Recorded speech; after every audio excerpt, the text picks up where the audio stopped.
بسم الله الرحمن الرحيم والصلاة والسلام على أشرف المرسلين. Salam alaikum, bonjour tout le monde.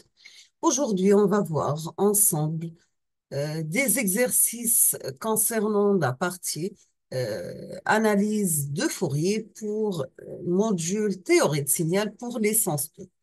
Ce sont des exercices concernant chapitre analyse de Fourier. Donc, vous trouvez des exercices sur la décomposition en série de Fourier qui est utilisée pour les signaux périodiques et la transformée de Fourier qui est utilisée pour les signaux non périodiques. Quand toujours, soit on vous donne la représentation graphique d'un signal et on vous demande l'équation mathématique ou bien l'inverse. On vous demande l'équation mathématique et on vous donne l'équation mathématique et on vous demande de tracer la représentation graphique. Dans cet exercice, vous avez un signal x de t qui possède un spectre d'amplitude c dessus. Donc, pour la valeur 0, normalement, n'est pas clair, normalement, c'est 1. Donc, pour 1, c'est 5. Pour 2, c'est 4. Pour 3, c'est 0. Pour 4, c'est 2. Pour 5, c'est 0. On vous demande la première question, est-ce que nous avons ici dans cette figure un spectre qui est discret ou bien continu? Donc, automatiquement, la réponse que c'est un spectre discret. Est-ce que votre signal, il est périodique? Oui, mon signal est un signal périodique. La fréquence, toujours, on vous de calculer la fréquence à partir que la fréquence égale l'inverse de la période. Troisième question, quelles sont les fréquences contenues dans ce signal? Donc, vous avez F0 à F5.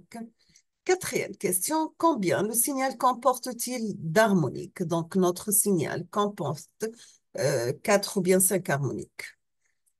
Cinquième question, on vous demande de donner l'expression de x de t selon son développement en série de Fourier. Vous avez toujours la partie développement en série pour les signaux périodiques.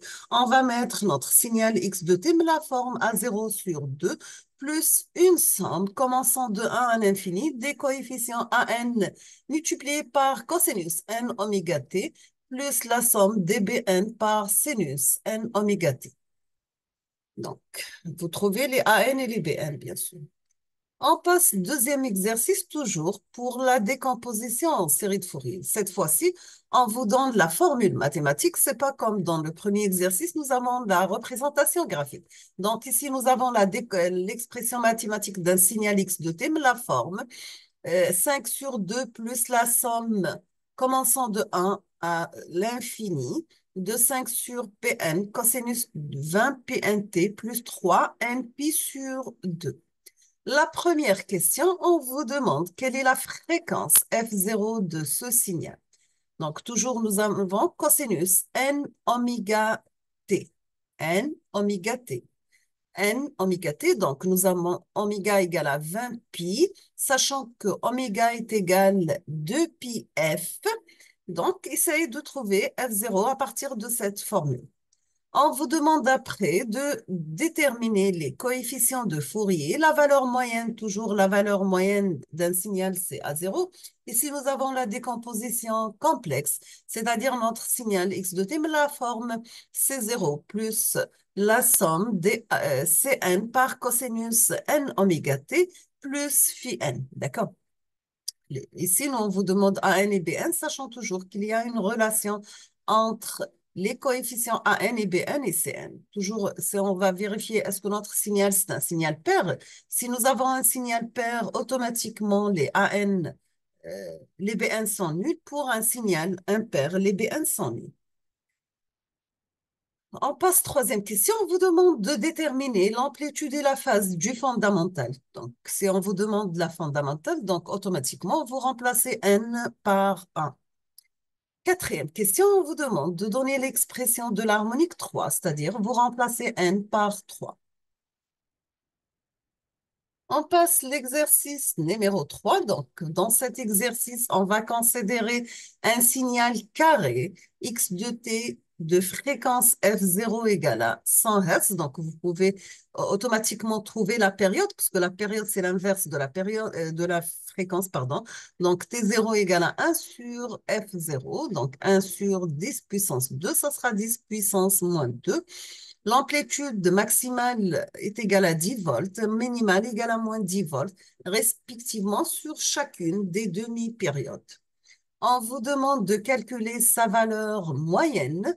Les coefficients, la valeur moyenne, bien sûr, c'est A0. Les coefficients AN et BN de sa décomposition en série de Fourier. Deuxième question, on vous demande de calculer les valeurs numériques des 5 premières harmoniques. D'accord? Donc, les 5 premières harmoniques, vous remplacez un par un par 2, un par 3, un par 4 et un par 5. Troisième question, on vous demande de tracer le spectre d'amplitude du signal variant de 0 à 500 Hz. On passe l'exercice numéro 4. Dans cet exercice, on vous demande de calculer la transformée du Fourier du signal x de t égale à rect de t sur grand T. Donc, c'est un signal rectangulaire d'amplitude égale à 1, centre f0, la période égale à t, donc automatiquement, il est compris entre moins t sur 2 et t sur 2. On vous demande de tracer son spectre d'amplitude, sachant toujours que la transformée de Fourier d'un signal transformée de Fourier d'un signal rectangulaire, c'est un sinus cardinal. Deuxièmement, on vous demande de déduire le spectre d'amplitude du signal y de t égale a rect de t moins t0 sur la période t. D'accord? L'exercice numéro 5, donc, soit le signal triangulaire centré, x de t de hauteur grand A, et dans la base s'étendant de moins t1 sur 2 à plus t1 sur 2. On vous demande de tracer x de t et donner son expression analytique. D'accord? Deuxièmement, on vous demande de déterminer et représenter graphiquement sa dérivée x' de t. Et troisièmement, on vous demande de calculer la transformée de Fourier de x' de t. Donc, la dérivée d'un signal triangulaire, c'est le signal rectangulaire. Automatiquement, on va obtenir comme transformée de Fourier un sinus cardinal. Parce que la transformée de Fourier d'un signal triangulaire, c'est un sinus cardinal au carré. Bon, pour déduire la transformée de Fourier de x de t, donc on a dit que la transformée de Fourier d'un signal triangulaire, c'est sinus cardinal au carré. On termine avec le dernier exercice. Donc, dans cet exercice, on vous demande de déterminer les transformées de Fourier des signaux suivants. Vous avez x de t égale à cosinus oméga 0 t. Deuxième signal, c'est le signal y de t. Donc, c'est toujours signal sinusoïdal, mais cette fois-ci, nous avons un signal sinus oméga 0 t, sachant que les deux signaux ont la même pulsation oméga 0 qui est égale à 2pi f 0. Donc, premièrement, vous commencez par trouver la transformée de Fourier des deux signaux. Et après, vous devez répondre à cette question. Quelle remarque peut-on faire sur les signaux, bien sûr? Je vais m'arrêter ici aujourd'hui. Je vais proposer la solution, Inch'Allah, dans les prochaines vidéos. في الآخر نقول لكم أستودعكم الله الذي لا تضيع ودائعه. Et pour la prochaine vidéo, Inch'Allah, on va discuter ensemble la correction de ces exercices. Merci beaucoup et à la prochaine.